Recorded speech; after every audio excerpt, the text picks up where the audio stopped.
Protein synthesis machinery. और protein synthesis machinery का मतलब है कि प्रोटीन सिंथेसिस के लिए मेरे सेल को कौन कौन से रॉ मटेरियल्स चाहिए। For protein synthesis for protein synthesis the following are needed. Protein synthesis के लिए इन सब की जरूरत है। सबसे पहले हमें चाहिए डीएनए के सामने उसकी इंफॉर्मेशन को रीड करने वाला जो बनता है वो एमआरएनए, जो पिछली क्लास में हमने प्रॉपरली एमआरएनए बना लिया था। एमआरएनए की बेस पेयरिंग हो गई थी डीएनए के हिसाब से। डीएनए के सामने जो जेनेटिक ट्रिपलेट्स थे वो कॉम्प्लीमेंट्री बेस पेयरिंग एमआरएनए ने कॉपी कर ली थी। एमआरएनए में कैपिंग हो गई थी, टेलिंग हो गई थी। जो नॉन फंक्शनल यूनिट्स हैं इंट्रॉन्स वो कट हो गए थे और फंक्शनल यूनिट्स एक्सॉन्स आपस में जुड़ गए थे। ये एमआरएनए मैच्योर हो गया था और एमआरएनए न्यूक्लियस के पोर से बाहर चला गया था। तो पहली चीज जो हमें प्रोटीन सिंथेसिस के लिए चाहिए वो है एमआरएनए। एमआरएनए के बारे में लिखते हैं।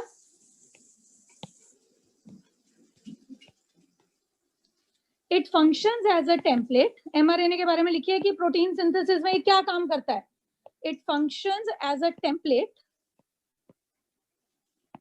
हैविंग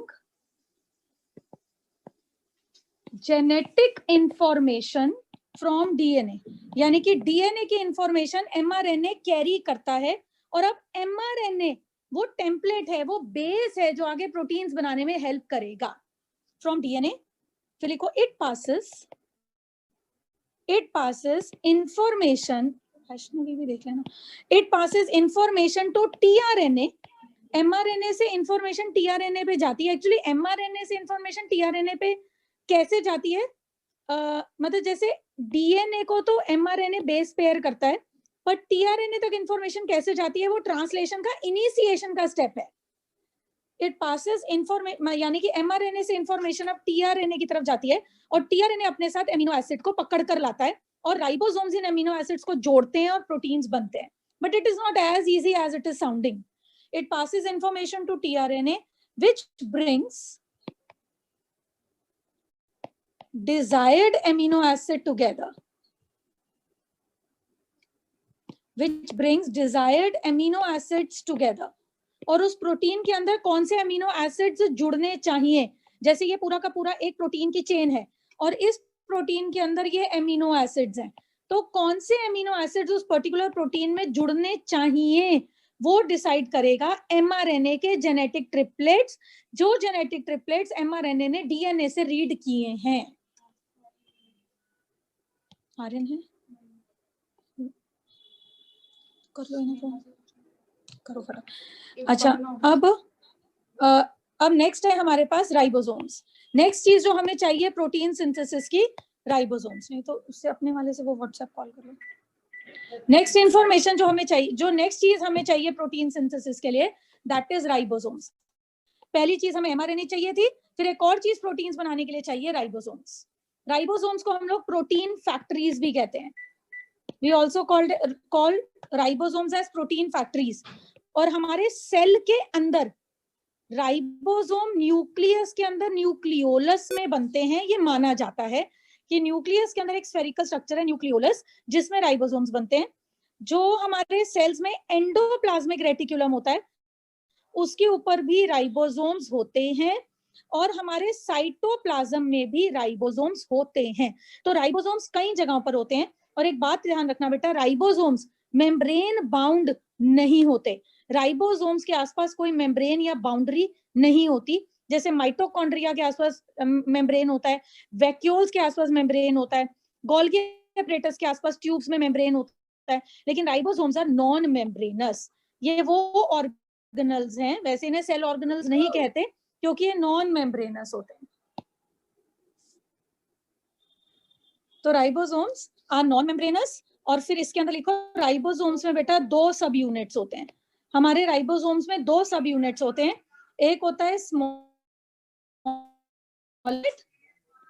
वन इज स्मॉलर सब unit and the other is larger सब यूनिट। एक स्मॉलर सब यूनिट होता है और एक लार्जर सब यूनिट होता है। हमारे जो राइबोसोम्स होते हैं दे आर 80s। एस मतलब स्वेडबर्ग कांस्टेंट, आपने 11th क्लास में पढ़ा था। 80s हमारा स्मॉलर सब यूनिट 40s का होता है और ग्रेटर सब यूनिट 60s का होता है, और उसके कुछ पार्ट्स एक दूसरे से ओवरलैप करते हैं, तो टोटल उसका साइज 80 यूनिट्स होता है हमारे यूकैरियोट्स के राइबोसोम्स में। ये राइबोसोम्स होते हैं जो प्रोटीन्स को बनाने में आगे जाके हेल्प करेंगे। जो स्मॉलर सब यूनिट होता है वो इस लार्जर सब यूनिट के ऊपर ढक्कन होता है, लिड होता है। और ये वाला जो लार्जर सब यूनिट होता है, ये जो लार्जर सब यूनिट होता है इसमें 3 गड्ढे होते हैं, इसमें 3 ग्रूव्स होते हैं, और उन ग्रूव्स के अंदर टीआरएनए अपने आप को फिट करता है। टीआरएनए फिर एमिनो एसिड्स फिर एक दूसरे से लिंक करते हैं। तो एक सब यूनिट होता है, ये हमारे राइबोसोम्स का सपोज सब यूनिट है, और इस सब यूनिट के अंदर 3 गड्ढे हैं।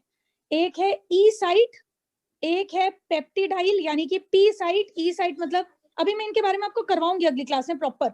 ई site is exit site, P site is peptidyl site and A site is acceptor site. ये 3 गड्ढे हैं, दीज आर 3 ग्रूव्स और गड्ढास इन राइबोसोम, और इन गड्ढों में टीआरएनए अपने आप को फिट करता है। उस टीआरएनए के ऊपर एमिनो एसिड होता है, और 2 टीआरएनए के जो एमिनो एसिड्स होते हैं वो आपस में लिंक बनाते हैं, और फिर ये 2 एमिनो एसिड्स की चेन ऐसे करके बढ़ती जाती है। तो राइबोसोम्स के बारे में और लिखो। इसकी the larger subunit of ribosomes, the larger subunit of ribosomes has grooves. The larger subunit of ribosomes has grooves for forming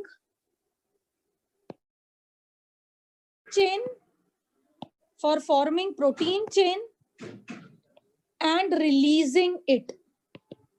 जब प्रोटीन की चेन बन जाती है तो प्रोटीन चेन को बनाने के लिए ये राइबोसोम के सब यूनिट्स हेल्प करते हैं। राइबोसोम के सब यूनिट्स में एमिनो एसिड्स एक दूसरे से लिंक बनाते जाते हैं, और जब एमिनो एसिड्स के लिंक बनाने से प्रोटीन चेन बन जाती है तो राइबोसोम के सब यूनिट्स उसको बाहर रिलीज कर देते हैं सेल में जहां उसकी जरूरत होती है। अब लिखो स्मॉलर सब unit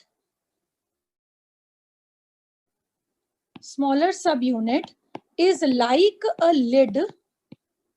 Smaller subunit is like a lid over larger subunit. मेरे को मैसेज कर देना। Over larger subunit.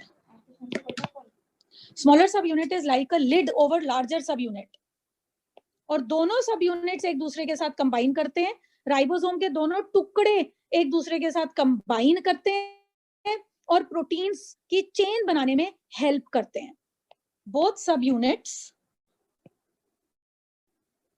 of a ribosome, और एक राइबोसोम नहीं होता, बहुत सारे राइबोसोम्स मिलकर काम कर रहे होते हैं प्रोटीन्स बनाने के लिए। बहुत सारे राइबोसोम्स आपके सेल में फंक्शनल होते हैं प्रोटीन्स बनाने के लिए। Both subunits of ribosome help in combining of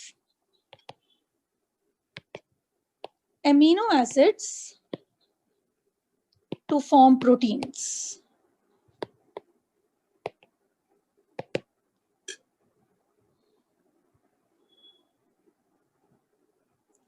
और दोनों सब यूनिट्स आपस में कंबाइन करते हैं जब प्रोटीन चेन बननी होती है, और जब प्रोटीन चेन, ये वाली प्रोटीन चेन बन जाती है और ये रिलीज हो जाती है तो ये दोनों सब यूनिट्स एक दूसरे से अलग अलग हो जाते हैं।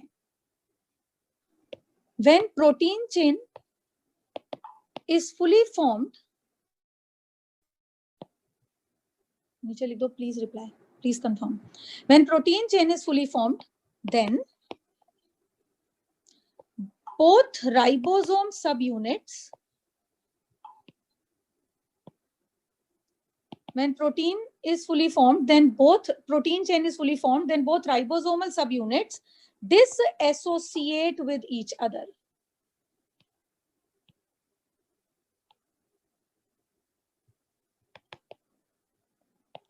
तो दोनों ही राइबोसोम के सब यूनिट्स एक दूसरे से अलग अलग हो जाते हैं जब एक बार प्रोटीन की चेन बन जाती है।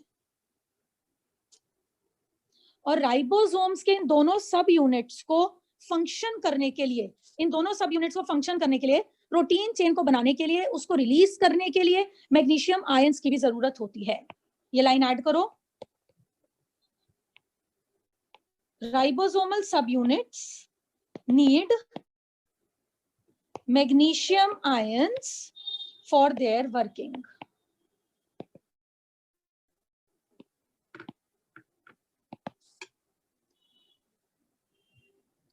और कई बार तो ये जो mRNA है, ये mRNA है जो अपने साथ इंफॉर्मेशन लेकर आया हुआ है डीएनए से। mRNA पे जेनेटिक कोड्स हैं, ट्रिपलेट्स हैं, ये 3 का कोड, ये 3 का, ये 3 नाइट्रोजन बेसिस का ग्रुप, ये 3 का ग्रुप, ये 3 का, ये 3 का, और ये mRNA है। और mRNA इस इंफॉर्मेशन को लेकर आया था डीएनए से, और फिर mRNA में कैपिंग और टेलिंग हो गई थी। तो mRNA पर एक टाइम पर एक ही राइबोसोम अटैच्ड नहीं होता प्रोटीन्स बनाने के लिए। mRNA पे कई बार कई सारे राइबोसोम्स अटैच्ड होते हैं अलग अलग प्रोटीन्स बनाने के लिए। तो यानी कि बहुत सारे राइबोसोम्स इकट्ठे ग्रुप में भी फंक्शन करते हैं और एक ही mRNA को रीड करते हैं और कई टाइप के प्रोटीन्स बनाते हैं। अब इसमें लिखो, during protein synthesis, during protein synthesis ribosomes form helical groups. बहुत सारे राइबोसोम्स इकट्ठा आ जाते हैं, ribosomes form helical groups and are attached to mRNA and are attached to mRNA.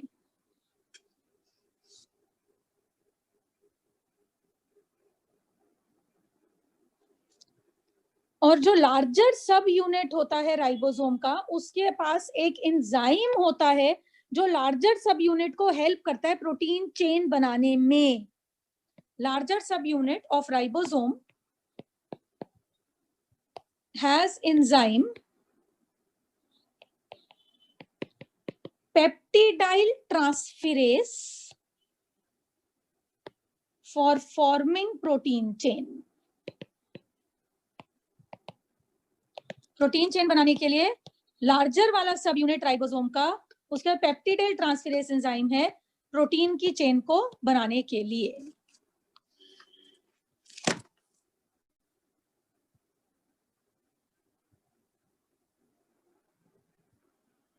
और जो स्मॉलर सब यूनिट है राइबोसोम का, उसके पास एक ऐसी साइट है जहां से वो mRNA को रिकॉग्नाइज करता है, ये स्मॉलर सब यूनिट, और mRNA के उस पर्टिकुलर एरिया पे आके खुद को अटैच कर लेता है और फिर वहां पर tRNA कॉल किया जाता है, tRNA जो एमिनो एसिड लेकर आता है। स्मॉल सब unit of ribosome recognises mRNA. Small subunit of ribosome recognizes mRNA.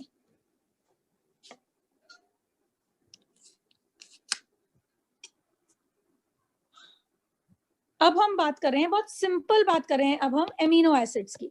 Proteins बनाने में अगला raw material amino acid. Actually ये असली रॉ मटेरियल है क्योंकि एमिनो एसिड्स मिलकर ही प्रोटीन की चेन बनाते हैं। Amino acids, many amino acid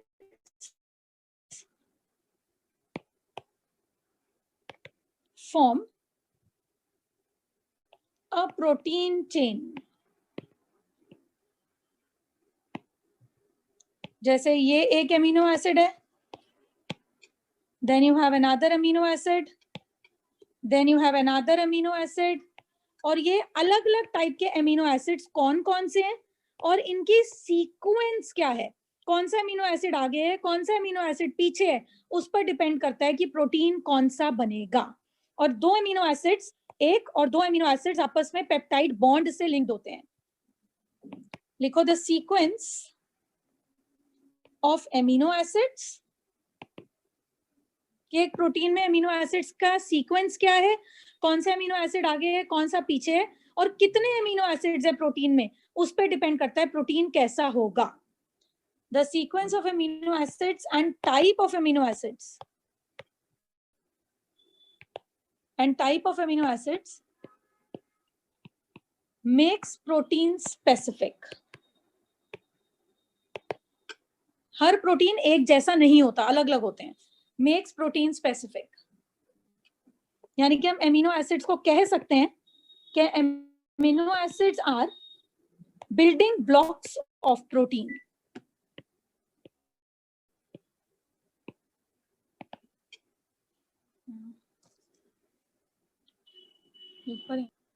अब एक इंटरेस्टिंग सा स्ट्रक्चर टीआरएनए, जिसका मैं रोल बार बार बोलती हूं पर उतना क्लियर नहीं किया मैंने अभी तक। टीआरएनए,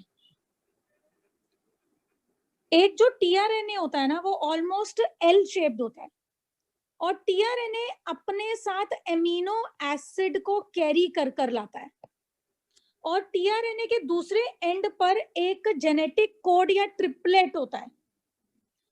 और सपोज ये ट्रिपलेट है, सपोज अगर मैं ये बोलती हूँ कि हमारे पास ये ट्रिपलेट है यू यू यू, तो ये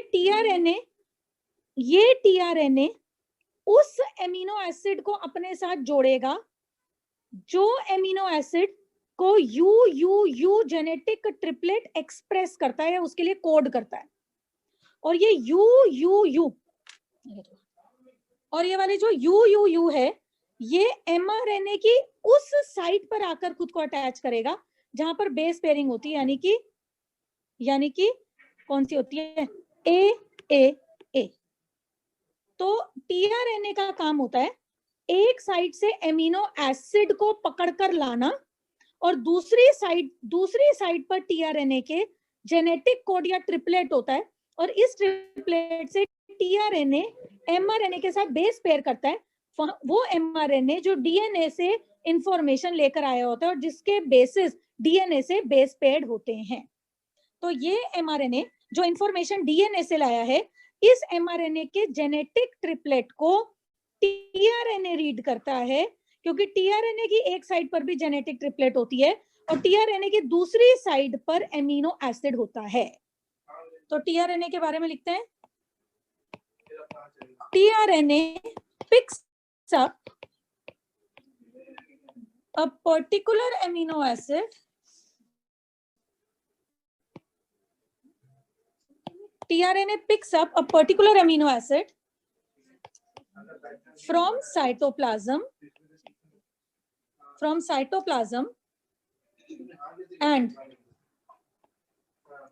and base pairs with mRNA at ribosome.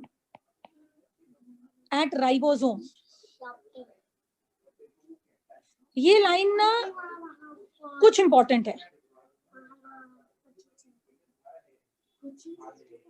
ये रहा एमआरएनए, ये एमआरएनए इंफॉर्मेशन लेकर आ रहा है डीएनए से, और एमआरएनए के अंदर ये जेनेटिक कोड्स हैं या ट्रिपलेट्स हैं। और ये वाले ट्रिपलेट्स किस टाइप से हैं, जैसे ये डीएनए था, अगर डीएनए में था ए और जी, तो एमआरएनए में हुआ होगा यू और सी।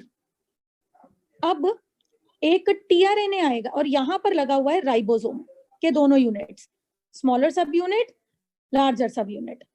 अब एक टीआरएनए है जो एक पर्टिकुलर एमिनो एसिड को अपने साथ लेकर आता है, और टीआरएनए पे 20 एमिनो एसिड्स हैं हमारे पास। टीआरएनए पे वो एमिनो एसिड है जो उसके टीआरएनए के बेस पर जो जेनेटिक कोड या ट्रिपलेट है, उसके हिसाब से एमिनो एसिड टीआरएनए पर के साइट पर अटैच्ड है। ये वाला जो जेनेटिक कोड या ट्रिपलेट है, फॉर एग्जाम्पल वो है ए जी।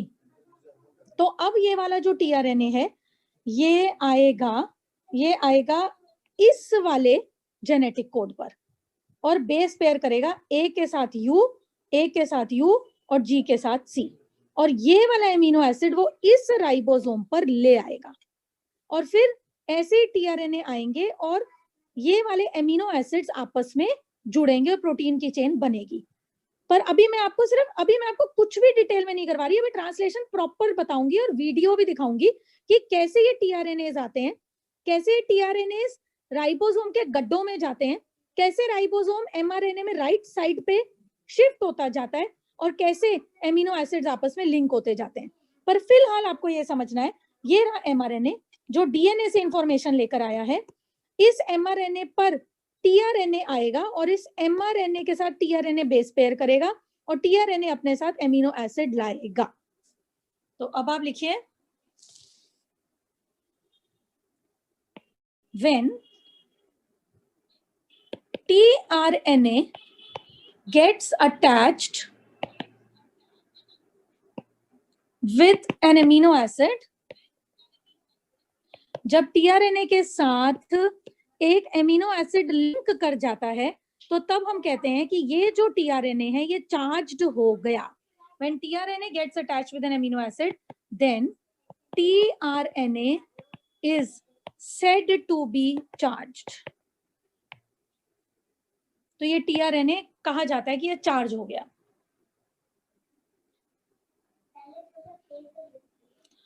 और एक एंजाइम होता है जिसमें दो साइट्स होती हैं। एक एंजाइम है जिसके अंदर दो साइट्स हैं और इस एंजाइम का नाम है एमिनो एसाइल tRNA सिंथेटेज। ये एक एंजाइम है। इस एंजाइम में दो जगहें हैं, दो साइट्स हैं और ये एंजाइम एक साइट पर तो एमिनो एसिड और एटीपी मॉलिक्यूल को लिंक करेगा।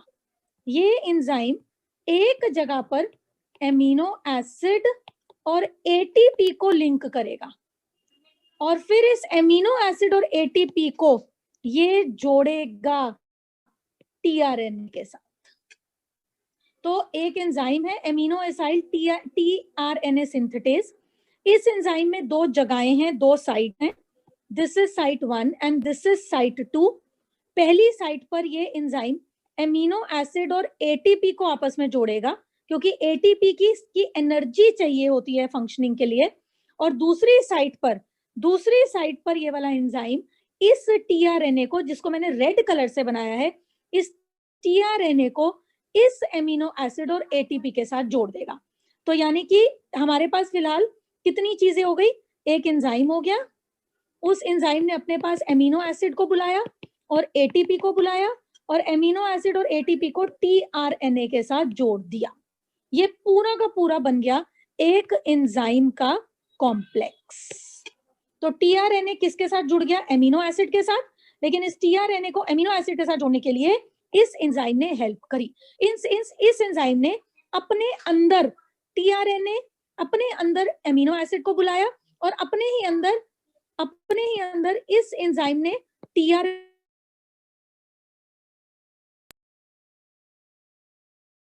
मदद से, और ये सारा काम हुआ इस एंजाइम की साइट्स पर।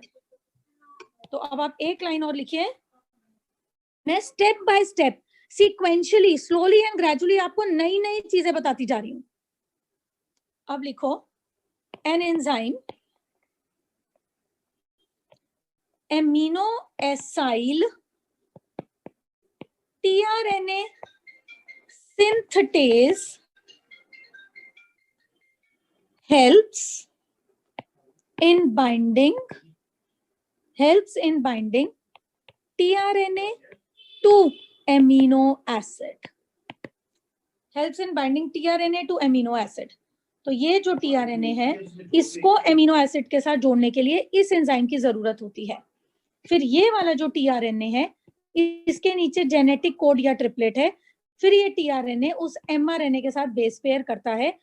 अब मैं आपको ना शुरू करवाने लगी हूं मैकेनिज्म ऑफ प्रोटीन सिंथेसिस, जिसके अंदर मैं इसका डिटेल पहले बताने लगी हूं कि एक एंजाइम है जो अपनी दो साइट्स पर एमिनो एसिड को एटीपी के साथ बाइंड करता है और फिर उस एमिनो एसिड और एटीपी को tRNA के साथ बाइंड करता है। तो हेडिंग डालिए 12th class, mechanism of protein synthesis. इसके देयर आर 5 स्टेप्स और मैं आज पहला करवा रही हूं, मैकेनिज्म ऑफ प्रोटीन सिंथेसिस। पहला स्टेप लिखेंगे हम लोग, activation of amino acid. Activation of amino acid, पहला एमिनो एसिड, दूसरा एमिनो एसिड, तीसरा एमिनो एसिड, इन एमिनो एसिड्स ने मिलकर बनानी है प्रोटीन चेन। तो उस प्रोटीन की चेन में कौन सा एमिनो एसिड ऐड होना है उसको एक्टिव किया जाता है, ताकि वो एमिनो एसिड एक्टिव हो जाए और प्रोटीन की चेन का हिस्सा बने, यानी कि वो एमिनो एसिड टीआरएनए के साथ चिपक जाए और फिर आगे जाके राइबोसोम तक जाए और प्रोटीन की चेन का हिस्सा बने। तो पहले एमिनो एसिड, उस पर्टिकुलर एमिनो एसिड को एक्टिव किया जाता है जिसको प्रोटीन की चेन का हिस्सा फ्यूचर में बनना है। Amino acid which is to become amino acid which is to become a part of protein, amino acid which is to become a part of protein gets activated,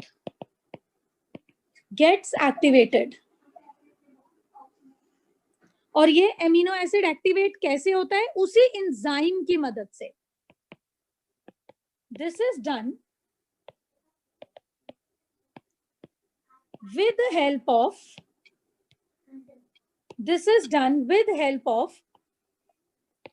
amino acyl tRNA synthetase enzyme. This is done with the help of amino acyl tRNA synthetase enzyme.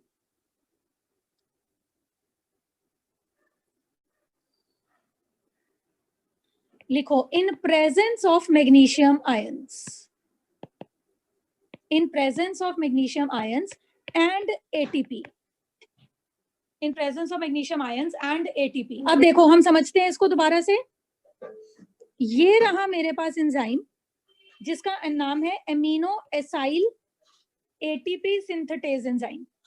अभी मैंने आपको समझाया इस enzyme में दो sites हैं, दो जगहें हैं। पहली जगह पर एक एमिनो एसिड कॉल होगा और उस एमिनो एसिड के साथ एक एटीपी मॉलिक्यूल लिंक होगा और ये सब काम करवाएगा ये वाला एंजाइम। ये इस एंजाइम की साइट 1 है और ये इस एंजाइम की साइट 2 है। फिर ये एंजाइम अपनी दूसरी साइट पर टीआरएनए के मॉलिक्यूल को कॉल करेगा। वो टीआरएनए मॉलिक्यूल जिसके जेनेटिक कोड या ट्रिपलेट पे वो नाइट्रोजन बेसेस हैं जो इस पर्टिकुलर एमिनो एसिड को कोड करते हैं। अब ये वाला एंजाइम इस एमिनो एसिड और एटीपी को इस टीआरएनए के साथ लिंक करेगा और इस एंजाइम में क्या क्या आ जाएगा?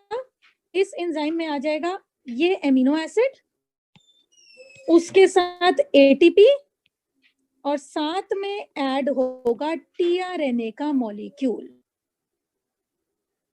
तो ये क्या क्या है? दिस इज एमिनो एसिड,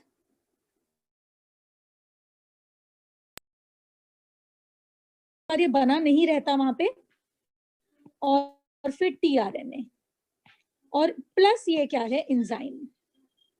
और ये पूरा का पूरा बनता है amino acyl adenylate enzyme complex.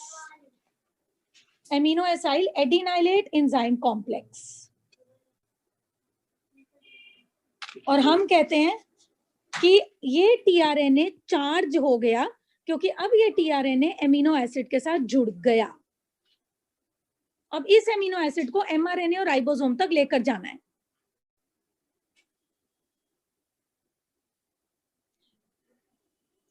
अब इसका लिखो, इसकी इक्वेशन लिखो। एटीपी के साथ जोड़ा जाता है एमिनो एसिड, ये जुड़ते हैं दोनों एंजाइम की पहली साइट पे, प्रेजेंस होती है मैग्नीशियम आयंस की,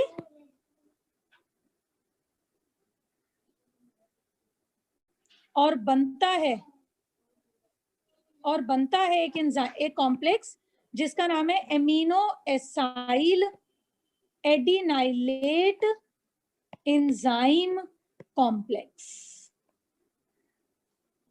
और अब ये कॉम्प्लेक्स टीआरएनए के साथ जुड़ता है, या तुम इसको वैसे बाद में लेना चाहिए, पहले तो इन तीनों का कॉम्प्लेक्स होता है, एंजाइम का, एमिनो एसिड का और एटीपी का, फिर ये कॉम्प्लेक्स जुड़ता है टीआरएनए के साथ।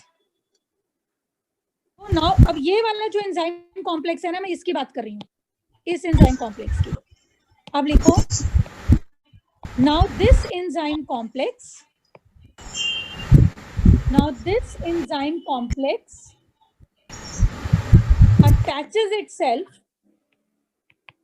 attaches itself to tRNA,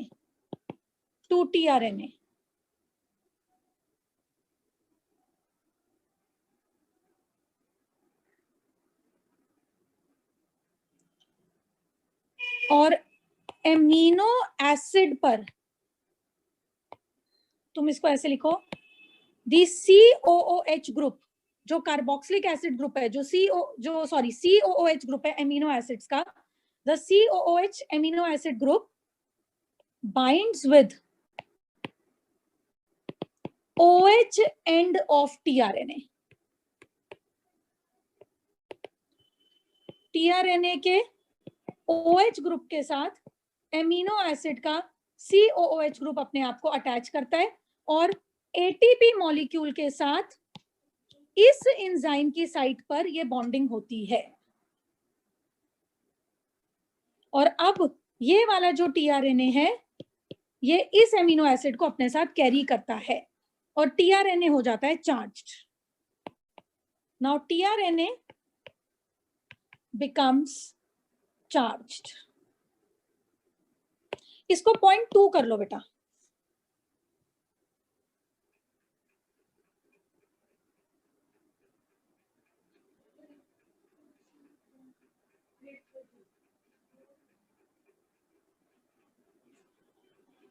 और अब ये टीआरएनए इस एमिनो एसिड के साथ जाता है एमआरएनए पर और राइबोसोम के पास, और वहां पर टीआरएनए राइबोसोम के गड्ढे में फिक्स होता है, और एक टीआरएनए दूसरे टीआरएनए के एमिनो एसिड के साथ लिंक बनाता है। वो अभी हम करेंगे। हमने अभी तक यहां तक किया है कि टीआरएनए चार्ज हो जाता है और टीआरएनए एमिनो एसिड को लेकर रेडी हो जाता है। इनिशिएशन में, यानी कि थर्ड स्टेप में लिखो, प्रोटीन सिंथेसिस की मैकेनिज्म में, initiation, ribosome also gets ready for protein synthesis.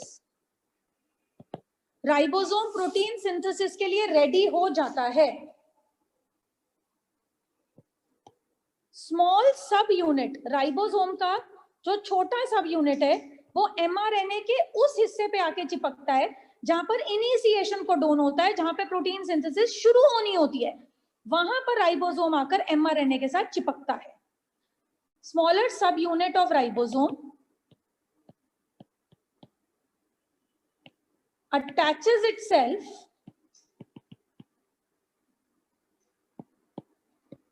to region of mRNA,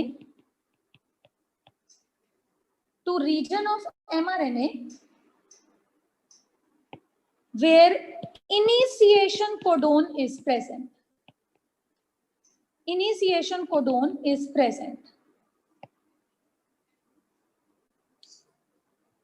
और इधर एमआरएनए में कैपिंग होती है, तो जिस साइड पे एमआरएनए की कैपिंग होती है, उस साइड से आगे राइबोसोम एमआरएनए को रीड करता है। जैसे ये हमारा एमआरएनए है और एमआरएनए पे यहाँ पर कैपिंग है, तो जो राइबोसोम होगा वो एमआरएनए को रीड करेगा लेफ्ट टू राइट, और वहां पर आकर राइबोसोम रुकेगा जहां पर उसको मिलेगा इनिशिएशन कोडोन, जहां से प्रोटीन सिंथेसिस शुरू होनी है। ये लिखवाया मैंने अब तक आपको। सो एमआरएनए में वेयर नहीं, हाँ वेयर होना चाहिए, where initiation codon is present. अब अगला स्टेप लिखो, इलोंगेशन। इलोंगेशन यानी कि चेन का आगे बढ़ना। इलोंगेशन में क्या हो रहा था, ये एमआरएनए चलो ये mRNA, सपोज यहाँ पर है AUG, यहाँ पे GU, यहाँ पे है UAA, सपोज। तो अब यहाँ पर राइबोसोमल सब यूनिट्स है, यहाँ पर राइबोसोमल सब यूनिट है, और राइबोसोमल सब यूनिट पे है E साइट, बीच वाली P साइट, राइट वाली A साइट, और एक tRNA है, एक tRNA जो अपने साथ एक एमिनो एसिड ला रहा है, और उस tRNA के बेस पर है UAC। ये वाला UAC इस AUG को रिकॉग्नाइज करेगा, और ये पूरा का पूरा tRNA इस एमिनो एसिड के साथ P साइट पर आ जाएगा। अब दूसरा एक और tRNA रेडी हो रहा है, जिसके ऊपर एक और एमिनो एसिड है, और सपोज उसके नीचे है CCA रिकॉग्नाइज करेगा GGU को, और ये वाला दूसरा एमिनो एसिड, दूसरा tRNA अपने एमिनो एसिड को लेकर A साइट पे आ जाएगा। अब P साइट वाला जो एमिनो एसिड है, वो A साइट वाले के साथ बॉन्ड बनाएगा, और पीछे का जो राइबोसोमल सब यूनिट है वो आगे खिसक जाएगा राइट साइड पे। ये ऐसे है AUG, GGU, UAA, ये राइबोसोम ऐसे खिसक गया। जब ये खिसकेगा तो नहीं, सॉरी ऐसे नहीं, ये ऐसे आया, ऐसे। तो अब ये E साइट ये हो गई, ये P साइट हो गई,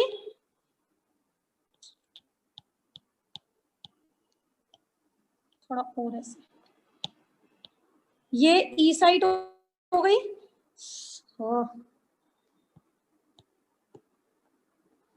ये E साइट, ये अब आ गया, ये वाला जो है अब ये बन गई P साइट, और ये हो गई A साइट, और ये वाला जो ग्रीन कलर वाला,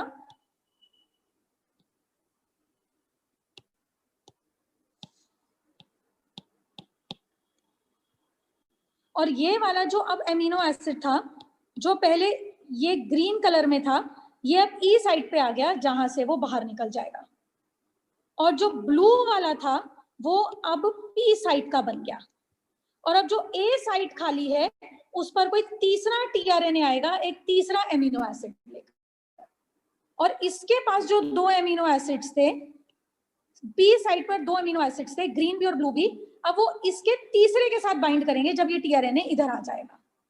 तो ऐसे E साइट से बाहर आता जाता है, P साइट और A साइट वाले में बॉन्ड बनता जाता है, और A साइट पे tRNA एंटर करता जाता है। तो E साइट से tRNA जाता जाता है, P साइट और A साइट वाले में बॉन्ड बनता जाता है, और A साइट पे नया tRNA आता जाता है, और राइबोसोम राइट पर खिसकता जाता है mRNA को रीड करता हुआ। इलोंगेशन में लिखो, due to GTP and elongation factor,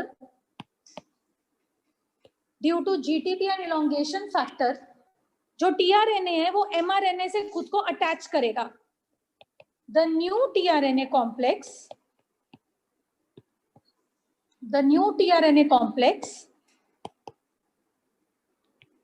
attaches itself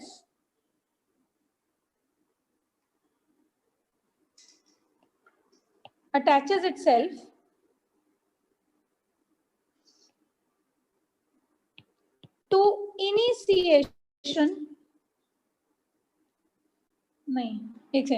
initiation में ना ये हम कर चुके हैं। इनिशिएशन के अंदर इनिशिएशन कोडोन रिकॉग्नाइज हो चुका है, तो इधर पहला tRNA अटैच हो चुका है इनिशिएशन में। अब इलोंगेशन में दूसरा tRNA अटैच हो रहा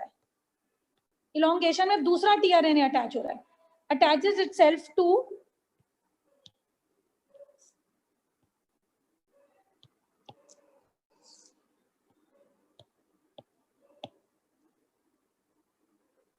site next to initiation codon, next to initiation codon, इनिशिएशन वाले स्टेप में पहला टीआरएनए इनिशिएशन कोडोन को पहचान चुका है, अब दूसरा टीआरएनए आ रहा है ए साइट पे। Next to initiation codon, with help of anticodon, जो टीआरएनए के नीचे है वो एंटीकोडोन है, जिससे वो एमआरएनए के कोडोन को पहचानता है और उसके पास होता है एमिनो एसिड। और ये साइट है ए साइट, पी साइट पे पहले से ऑलरेडी एक पहले वाला टीआरएनए है और ई साइट अभी खाली है। अब लिखो नाउ टू एमिनो एसिड्स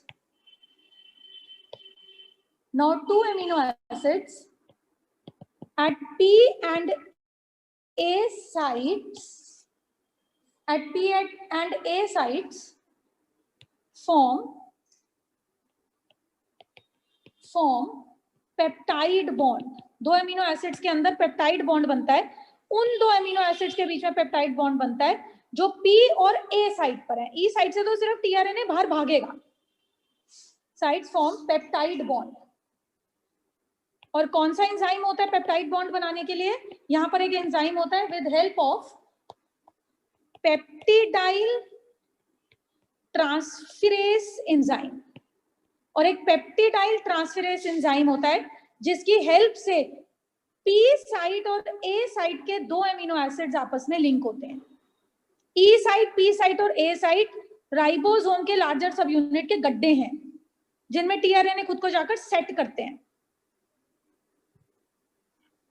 अब ई साइट खाली, पी साइट पे पहला टीआरएनए, ए साइट पे दूसरा टीआरएनए, और अब एंजाइम ने पहले और दूसरे एमिनो एसिड को लिंक करवा दिया।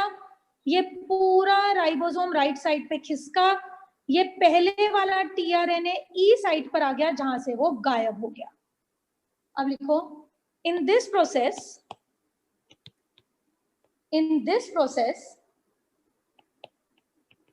tRNA of P site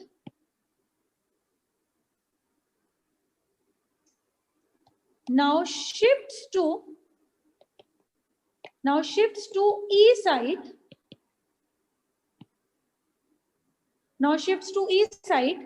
as ribosome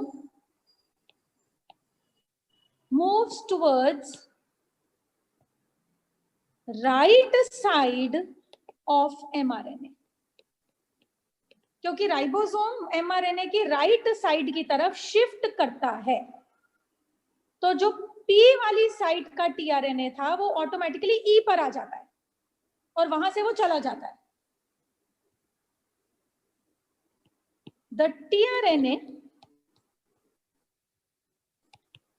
eight E site now escapes. E site पे टीआरएनए भाग जाता है, और जो पहले ए वाली साइट पर था ई साइट से वो भाग गया, और अब जो पहले ए वाली साइट पर था सेकंड टीआरएनए वो पी पर आ जाता है, और ए साइट पर एक थर्ड वाला नया टीआरएनए एंटर करता है। अब लिखो the tRNA at A site now comes at P site। जो पहले A साइट पर था वो P पर हो गया क्योंकि राइबोसोम राइट पे खिसक गया। A साइट नाउ रिसीव्स, और अब A साइट खाली हो गई जहां पे तीसरा टीआरएनए आएगा। A site now receives a fresh tRNA. A site में नया टीआरएनए आता है। A site now receives a fresh tRNA, और अब P वाली साइट पे जो tRNA है और जो A पर नया tRNA आया उनके एमिनो एसिड्स फिर से बॉन्ड बना लेंगे। Now peptide bond is formed again between P and A site tRNAs, और P और A साइट पे जो tRNAs हैं उनमें पेप्टाइड बॉन्ड दोबारा से बन जाता है और फिर राइबोसोम राइट साइड पे खिसक जाता है। और जो पहले P पर था वो E पर आ जाता है, जो A पर था वो P पर आ जाता है, एक खाली हो जाता है और चौथा tRNA दोबारा आता है। तो लिखो so a protein chain continues to form।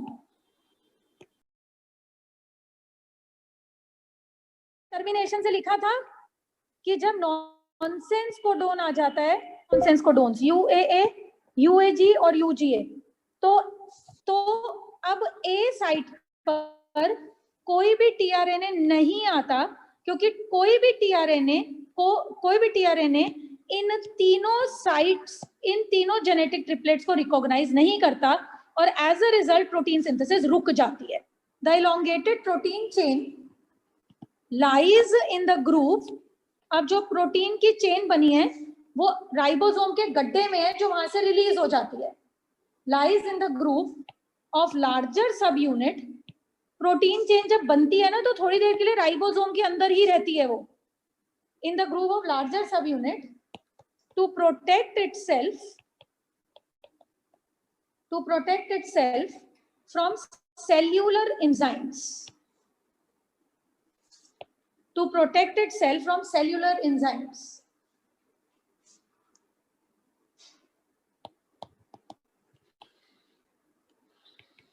Finally, this protein chain is released. Ribosomal सब यूनिट से प्रोटीन चेन रिलीज हो जाती है एंड बोथ सब यूनिट्स, राइबोसोम के दोनों यूनिट्स अलग अलग हो जाते हैं, सब यूनिट्स सेपरेट एंड बोथ सब यूनिट्स सेपरेट।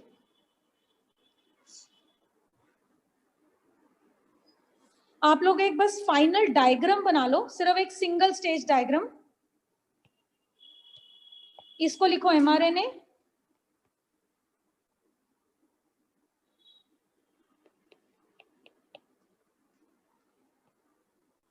ये हो गया हमारे पास subunit, this is larger subunit, this is smaller subunit ribosome का।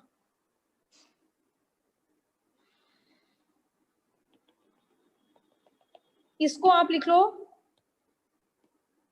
E साइट, इसको लिखो P साइट, इसको लिखो A साइट।